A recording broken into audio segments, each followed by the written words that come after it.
Hi all, welcome to hills brownie Ooty channel. வீடியோக்குள்ளே போகிறதுக்கு முன்னாடி நம்ம சேனலை சப்ஸ்கிரைப் பண்ணிக்கோங்க. மறக்காமல் பக்கத்தில் இருக்கிற பெல் பட்டனை ப்ரெஸ் பண்ணிக்கோங்க. அப்போ தான் நான் போடுற வீடியோ நோட்டிஃபிகேஷன் உங்களுக்கு வரும். இப்போ நம்ம வீடியோக்குள்ளே போயிடலாம். மல்லித்தலை வச்சு இன்றைக்கி பார்த்திங்கன்னா ஒரு துவையல் பண்ண போகிறோம். இந்த துவையலுக்கு நம்ம தேங்காய் எதுவுமே சேர்க்காம நம்ம ப்ளைனாக தான் பண்ண போகிறோம். இந்த சட்னிக்கு பார்த்தீங்கன்னா ஒரு ஸ்பூன் நீங்கள் சட்னி வச்சிங்கனாவே 10 இட்லி 10 தோசை சாப்பிட்லாம். அவ்வளோ டேஸ்ட் நல்லா இருக்கும். அதே போல் வீட்டில் இருக்கிற எல்லாத்துக்குமே பிடிக்கும். தேங்காய் போடாமல் செஞ்சு சாப்பிட்டு பாருங்கள். அந்த டேஸ்ட்டுமே நல்லா இருக்கும்.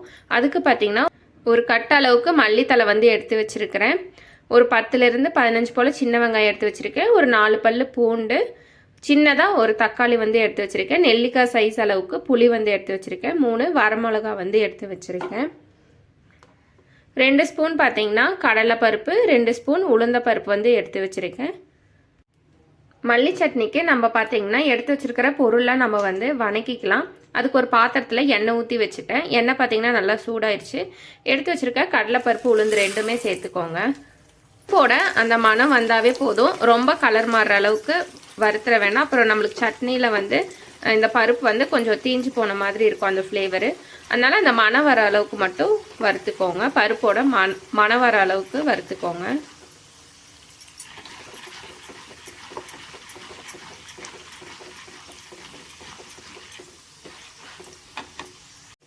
பருப்போட மணம் பார்த்திங்கன்னா நல்லா வருது. இந்த அளவுக்கு பருப்பு வணங்கினா போதும். ரொம்ப கலர் மாறுற அளவுக்கு வணக்க வேண்டாம். அப்போ நம்ம வெங்காயம் பூண்டெல்லாம் போடுறப்போ பருப்பு கொஞ்சம் தீஞ்சு போன மாதிரி ஆயிரும். அதனால பருப்பு இந்த பக்குவத்தில் இருக்கிற மாதிரி பார்த்துக்கோங்க. எடுத்து வச்சிருக்கிற வெங்காயம் போட்டுக்கலாம்.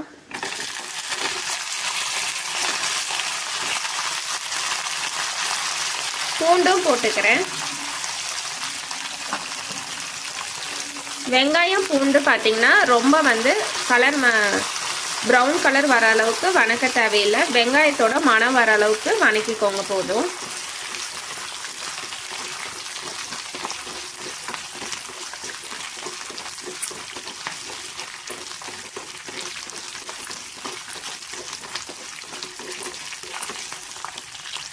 வெங்காயமும் பூண்டும் பார்த்தீங்கன்னா இந்த அளவுக்கு வணக்கிக்கோங்க. ரொம்ப கலர் மாறுற அளவுக்கு வணக்க தேவையில்லை. எடுத்து வச்சிருக்கிற நம்ம ஒரு தக்காளி நம்ம சேர்த்துக்கலாம். காரத்துக்கு 3 வரமிளகா சேர்த்துக்கிறேன். தேவையான அளவு உப்பு சேர்த்துக்கோங்க.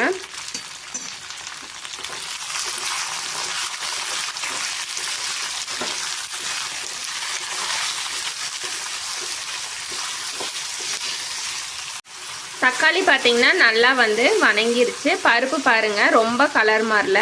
நம்ம லைட்டாக பருப்பு மணம் மாறினதுக்கப்புறம் தான் நம்ம வெங்காயம் பூண்டு தக்காளி எல்லாமே சேர்த்தோம். இப்போ பாருங்கள் பருப்பு இந்த கலரில் இருக்குது. நம்மளுக்கு இந்த பருப்பு மணம் மாறினோடனே நம்ம எடுத்து வச்சுருக்கிற பொருள்லாம் நீங்கள் சேர்த்துக்கோங்க. அப்போ நம்மளுக்கு சட்னி அந்த தீஞ்சு போன அந்த ஃப்ளேவரில் வராது. மல்லித்தலை சேர்த்துக்கலாம். மல்லித்தலை சேர்த்துட்டு நல்லா ஒரு நிமிஷத்துக்கு கலந்து விட்டுக்கோங்க.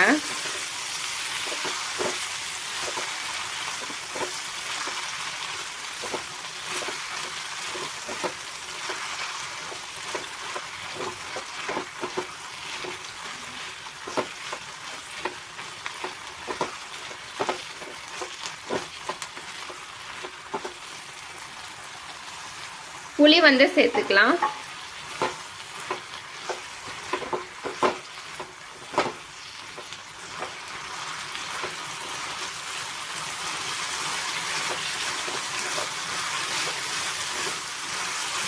மல்லித்தலை பார்த்தீங்கன்னா ரொம்ப வணக்க வேண்டாம். மல்லித்தலை போட்டோன்னே 1 நிமிஷம் 2 நிமிஷமே வணக்குனீங்கனாவே போதும். மல்லித்தலை நல்லா சுருங்கிருச்சு அப்படின்னாவே நீங்கள் அடுப்பை ஆஃப் பண்ணிடுங்க.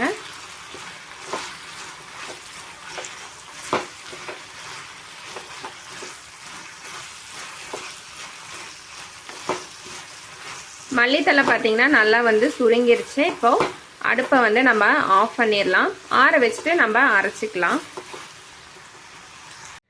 மல்லித்தலை துவையலுக்கு பார்த்தீங்கன்னா நம்ம வணக்கி வச்சுருந்தது நல்லாவே ஆறிடுச்சு. இப்போ நம்ம இதை ஒரு மிக்ஸி ஜாருக்குள்ளே போட்டுடலாம்.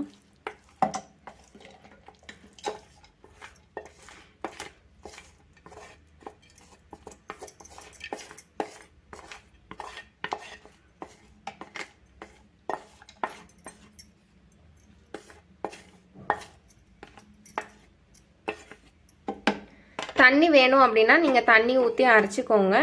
தண்ணி வந்து ரொம்ப ஊற்றிட வேண்டாம், அப்புறம் சட்னி பக்குவத்துக்கு வந்துடும். துவையல் மாதிரி அரைக்கணும் அப்படின்னா தண்ணி எதுவும் சேர்க்க தேவையில்லை, அப்படியே அரைச்சிக்கோங்க. இப்போ இதை நம்ம அரைச்சிட்டு வந்துடலாம். மல்லி துவையல் பார்த்திங்கன்னா நம்ம அரைச்சிட்டு வந்துட்டோம். அரைக்கும் போது உங்களுக்கு தண்ணி பத்தலை அப்படின்னா தண்ணி வந்து லைட்டாக தளிச்சிட்டு அரைச்சிக்கோங்க. ரொம்ப தண்ணி பத்த அளவுக்கு அரைச்சிட வேண்டாம்.